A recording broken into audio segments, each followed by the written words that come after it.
Hello friends, स्वागत है आपका अपने चैनल क्विक नॉलेज में। आज से हमारे चैनल में झारखंड टेट यानी कि जेटेट की तैयारी के लिए एक वीडियो सीरीज शुरू हो रहा है, जिसमें आपको सिलेबस के आधार पर तैयारी करवाई जाएगी। साथ ही इसमें प्रीवियस ईयर के प्रश्न और मॉडल प्रैक्टिस सेट भी सॉल्व कराया जाएगा, जिससे कि आपकी तैयारी और स्ट्रॉन्ग हो जाएगी। लेकिन किसी भी एग्ज़ाम की तैयारी शुरू करने से पहले उस एग्ज़ाम के बारे में पूरे डिटेल से जानना ज़रूरी है। जैसे कि एग्ज़ाम का सिलेबस क्या है, एग्ज़ाम का पैटर्न क्या है, क्वेश्चन का लेवल क्या रहता है। क्योंकि जब तक आप ये नहीं जानेंगे क्या पढ़ना है क्या नहीं पढ़ना है, कौन सा टॉपिक कितना डीपली पढ़ना है, तब तक आप अपनी तैयारी में पूरी न्याय नहीं कर सकते हैं। तो आज हम इन्हीं सब बातों पर चर्चा करेंगे। तो चलिए शुरू करते हैं। सबसे पहले हम टेट के बारे में जानेंगे। टेट यानी टीचर एलिजिबिलिटी टेस्ट यानी कि शिक्षक पात्रता परीक्षा। यह शिक्षक प्रशिक्षण लिए हुए छात्रों की शिक्षक बनने की योग्यता की जांच की परीक्षा है। टेट क्वालिफाई करने का ये मतलब नहीं कि आप टीचर बन गए, बल्कि इसका मतलब यह है कि आप टीचर बनने के योग्य हैं। टेट एग्ज़ाम का आयोजन केंद्र सरकार और अपने अपने राज्यों में राज्य सरकारें करती हैं। केंद्र सरकार द्वारा आयोजित टेट सी-टेट यानी सेंट्रल टीचर एलिजिबिलिटी टेस्ट यानी कि केंद्र शिक्षक पात्रता परीक्षा कहलाता है। सी-टेट को आयोजित करने की जिम्मेवारी सीबीएसई को दी गई है। इसी प्रकार राज्य सरकार द्वारा आयोजित टेट संबंधित राज्य के नाम पर होता है। जैसे कि झारखंड सरकार द्वारा आयोजित टेट जेटेट कहलाता है। इसी प्रकार बिहार में बी-टेट तो उत्तर प्रदेश में यूपी टेट होता है। हमारा टारगेट जेटेट है, इसलिए हम जेटेट के बारे में विस्तार से जानेंगे। जेटेट एग्ज़ाम को आयोजित करने की जिम्मेवारी झारखंड एकेडमिक काउंसिल यानी कि जैक को दी गई है। राइट टू एजुकेशन एक्ट यानी शिक्षा का अधिकार अधिनियम की बात करें तो इसके तहत प्रत्येक साल टेट लेने का प्रावधान है। लेकिन झारखंड के छात्रों के लिए यह विडंबना ही कहेंगे कि झारखंड बने 20 साल होने चले, लेकिन अभी तक मात्र 2 ही बार जेटेट का एग्ज़ाम हुआ है। एक बार 2013 में और दूसरी बार 2016 में। लेकिन हाल ही में एक इंटरव्यू में जैक के अध्यक्ष डॉक्टर अरविंद प्रसाद सिंह ने कहा है कि जेटेट का एग्ज़ाम सितंबर में आयोजित किया जाएगा। लेकिन जिस गति से संक्रमण बढ़ रहा है, नहीं लग रहा है कि सितंबर में एग्ज़ाम हो पाएगा। लेकिन आपको टेंशन नहीं लेना है, क्योंकि थोड़ा लेट हो सकता है, लेकिन एग्ज़ाम ज़रूर होगा। इसलिए आप तैयारी करते रहें। यहाँ मैं एक बात और बताना चाहता हूँ कि अपनी तैयारी का आधार एनसीईआरटी बुक्स को ज़रूर बनाएं, क्योंकि एनसीईआरटी से आपका सब्जेक्ट का बेस मजबूत होता है और कई ऐसे प्रश्न आपको मिलेंगे जो सीधे तौर पर एनसीईआरटी से ही पूछ लिए जाते हैं। इसलिए 6 से लेकर 12 क्लास तक का एनसीईआरटी बुक ज़रूर पढ़ें।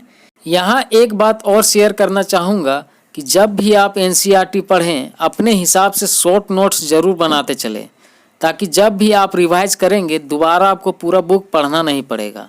इसलिए नोट्स ज़रूर बनाएं। तो चलिए अब जेटेट के सिलेबस और एग्ज़ाम पैटर्न को देखते हैं। तो ये सिलेबस जो मैं आपको बता रहा हूँ, झारखंड सरकार स्कूली शिक्षा एवं साक्षरता विभाग द्वारा 4/10/2019 को जारी किया गया था, उसके आधार पर मैं बता रहा हूँ, जो आप स्क्रीन में देख पा रहे हैं। तो यहाँ आप देख सकते हैं परीक्षा का स्वरूप दिया हुआ है, जिसमें दिया गया है कि 2 पेपर होंगे, एक 1 to 5 के लिए जिसमें आपको 2.5 घंटे का समय मिलेगा, और एक होगा 6 to 8 के लिए जिसमें आपको 3 घंटे का समय मिलेगा। और जो दिव्यांग कैंडिडेट होंगे, हैंडीकैप कैंडिडेट होंगे, उनको आधे घंटे का अतिरिक्त समय दिया जाएगा। परीक्षा बहुविकल्पीय होगा यानी एमसीक्यू होगा, और इसमें अंकों की ऋणात्मक गणना नहीं की जाएगी यानी माइनस मार्किंग नहीं रहेगा। तो सबसे पहले 1 to 5 के लिए देखते हैं। आपको तो पता ही होगा, पहले 150 नंबर के प्रश्न पूछे जाते थे, लेकिन अब इसे बढ़ा के 200 नंबर का कर दिया गया है, जिसमें बाल विकास एवं शिक्षा पद्धति यानी सीडीपी से आपका 20 नंबर का रहेगा, 20 क्वेश्चन, और हिंदी और इंग्लिश से 40 नंबर का रहेगा, जिसमें 20 इंग्लिश से और 20 हिंदी से रहेगा। और इसी प्रकार उर्दू वाले शिक्षक के लिए 20 प्रश्न उर्दू से रहेगा और 20 इंग्लिश से रहेगा।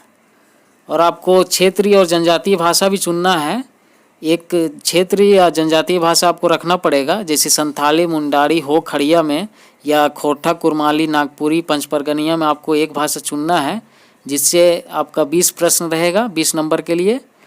और इसी प्रकार मैथ से 60 प्रश्न रहेगा, और ईवीएस यानी पर्यावरण अध्ययन से 60 प्रश्न रहेगा। इसी प्रकार टोटल प्रश्न आपको 1 to 5 में 200 नंबर का पूछा जाएगा, 200 प्रश्न जिसमें रहेगा।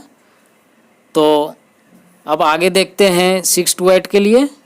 6 to 8 में बाल विकास एवं शिक्षा पद्धति से यानी CDP से 25 प्रश्न पूछे जाएंगे 25 नंबर के लिए।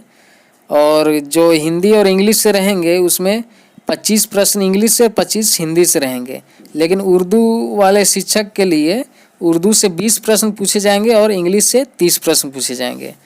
इसी प्रकार क्षेत्रीय और जनजातीय भाषा में आपके 25 प्रश्न पूछे जाएंगे, जो भी आप क्षेत्रीय या जनजातीय भाषा रखेंगे उससे। लेकिन आगे जो है वैकल्पिक सेक्शन रहेगा, साइंस के टीचर के लिए अलग और सोशल साइंस के टीचर के लिए अलग और लैंग्वेज यानी भाषा शिक्षक के लिए अलग रहेगा। तीनों सेक्शन में 150 नंबर के प्रश्न रहेंगे। आप जिसमें आएंगे वो सेक्शन को आपको सॉल्व करना पड़ेगा। साइंस में गणित से 70 और विज्ञान से 80 प्रश्न रहेंगे, जिसमें विज्ञान से आपको दिए गए 4 वैकल्पिक विषयों में से 2 आपको रखना है। जो दिया गया है भौतिकी से 40, रसायन से 40, वनस्पति से 40 और जीव विज्ञान से 40। इसमें ये चारों सब्जेक्ट में से आपको कोई दो चुनना पड़ेगा, जिसमें 40-40 नंबर के प्रश्न रहेंगे, यानी विज्ञान से 80 और गणित से 70 प्रश्न रहेंगे। इस प्रकार कुल टोटल 150 प्रश्न आपके रहेंगे। अगला सेक्शन देखते हैं सामान्य अध्ययन शिक्षक के लिए। इसमें 5 वैकल्पिक विषय दिए गए हैं, इतिहास, भूगोल, राजनीतिक शास्त्र, अर्थशास्त्र और समाजशास्त्र। इसमें से कोई 3 विषय आपको चुनना है जो 50-50 नंबर के रहेंगे। इस तरह कुल इस सेक्शन में 150 प्रश्न हो जाएंगे। इसी प्रकार भाषा शिक्षक की बात करें तो इंग्लिश से 75 प्रश्न रहेंगे और उसके बाद जो आप दूसरा सब्जेक्ट रखेंगे हिंदी, संस्कृत, उर्दू या कोई और भाषा विषय में, उससे 75 प्रश्न रहेंगे। इस तरह कुल आपके 150 प्रश्न पूछे जाएंगे। तो वैकल्पिक सेक्शन को 150 नंबर का जो है इसको 3 भागों में बांटा गया है। जो भाग से आप रिलेटेड रहेंगे वो भाग आपको सॉल्व करना है। तो वैकल्पिक सेक्शन 150 नंबर का रहेगा और इधर जो अनिवार्य सेक्शन जो है, जो CDP और भाषा और यो क्षेत्रीय लैंग्वेज या जनजातीय लैंग्वेज का जो है सेक्शन, ये कुल 100 नंबर का रहेगा। तो उधर अनिवार्य सेक्शन 100 नंबर और इधर वैकल्पिक सेक्शन 150 नंबर। इस प्रकार कुल 250 क्वेश्चन रहेंगे 250 नंबर के लिए, जिसमें आपको 3 घंटे का समय दिया जाएगा।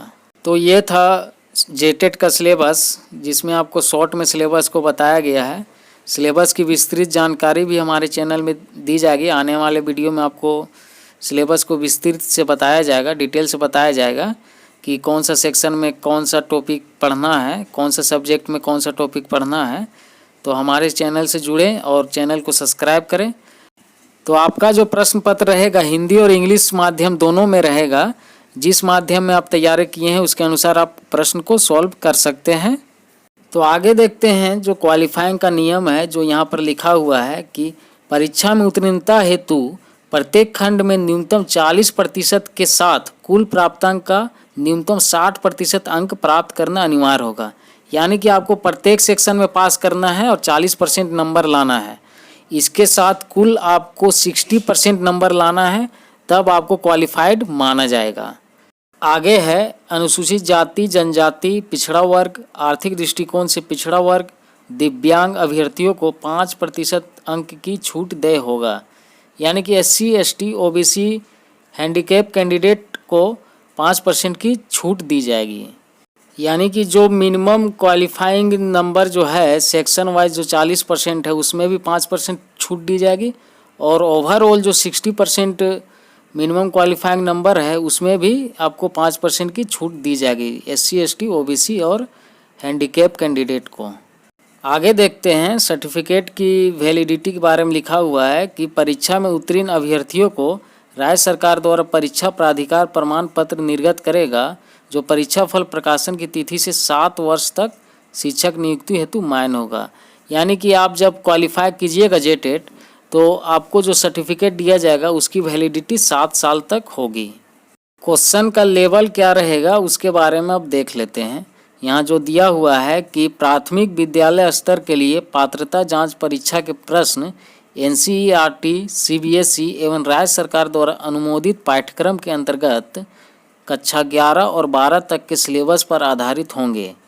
इनकी कठिनाई का अधिकतम स्तर 10+2 उच्चतर माध्यमिक या समकक्ष होगा, यानी कि जो 1 to 5 के लिए जो क्वेश्चन का लेवल होगा वो इंटर स्तरीय होगा। आपको 1 to 5 के लिए इंटर लेवल तक की तैयारी करना होगा। इसी प्रकार 6 to 8 के लिए दिया हुआ है कि उच्च प्राथमिक विद्यालय स्तर के लिए पात्रता जांच परीक्षा के प्रश्न विश्वविद्यालय अनुदान आयोग द्वारा अनुमोदित पाठ्यक्रम के अंतर्गत स्नातक के सिलेबस पर आधारित होंगे, किंतु इनकी कठिनाई का अधिकतम स्तर स्नातक या समकक्ष होगा, यानी कि 6 to 8 के लिए जो क्वेश्चन का लेवल होगा वो ग्रेजुएशन लेवल का होगा। आपको 6 to 8 के लिए ग्रेजुएशन लेवल तक के स्तर की तैयारी करना पड़ेगा। तो ये था जेटेट का सिलेबस और एग्ज़ाम पैटर्न। जो पिछली सरकार द्वारा नियमावली बनाया गया था उसके आधार पर मैंने आपको बताया।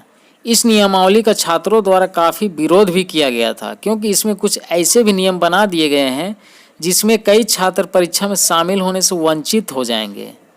जैसे ये जो नियम बनाया गया है, जो मैं पढ़ के आपको बता देता हूँ कि राज्य में अंग्रेजी को अनिवार्य विषय के रूप में विभागीय संकल्प आदेश द्वारा कक्षा 1 से 5 तक अनिवार्य किया गया है। इस आलोक में इंटर प्रशिक्षित श्रेणी हेतु आवेदकों को मैट्रिक स्तर पर अंग्रेजी विषय में उत्तीर्ण होना होगा, यानी कि मैट्रिक में जो इंग्लिश में पास नहीं है वो एग्ज़ाम नहीं दे सकता है। इसी प्रकार और कई बदलाव किए गए हैं, जैसे कि क्वेश्चन के लेवल को पहले से हार्ड कर दिया गया है और प्रश्नों की कुल संख्या को भी 150 से बढ़ा के 200 और 250 कर दिया गया है। तो इन सब नियमों के कारण छात्रों द्वारा इस नियमावली का विरोध किया गया था, जिसका कोई खास प्रभाव नहीं पड़ा। तो मौजूदा सरकार द्वारा सितंबर में जेटेट होने की बात कही जा रही है, तो ये देखना काफ़ी इम्पोर्टेंट हो जाएगा कि वर्तमान सरकार वही नियमावली के आधार पर एग्ज़ाम लेती है कि उसमें कुछ बदलाव करती है। चाहे जो भी हो, लेकिन सिलेबस लगभग यही रहेगा, इसमें कुछ ज़्यादा बदलाव नहीं होगा। इसलिए आपको यही सिलेबस के आधार पर तैयारी करना है। सिलेबस का PDF आपको हमारे टेलीग्राम चैनल में मिल जाएगा। अगर अभी तक आप हमारे टेलीग्राम चैनल को ज्वाइन नहीं किए हैं तो डिस्क्रिप्शन में लिंक दिया हुआ है, ज्वाइन कर लें। एक बात और, अगर किसी के पास NCERT का बुक नहीं है तो आप NCERT के ऐप से हिंदी और इंग्लिश दोनों मीडियम में किसी भी क्लास का बुक डाउनलोड कर सकते हैं। ऐप का लिंक नीचे डिस्क्रिप्शन में दिया हुआ है, तो जाके वहाँ से आप डाउनलोड कर सकते हैं। तो मिलते हैं नेक्स्ट वीडियो में। वीडियो देखने के लिए धन्यवाद।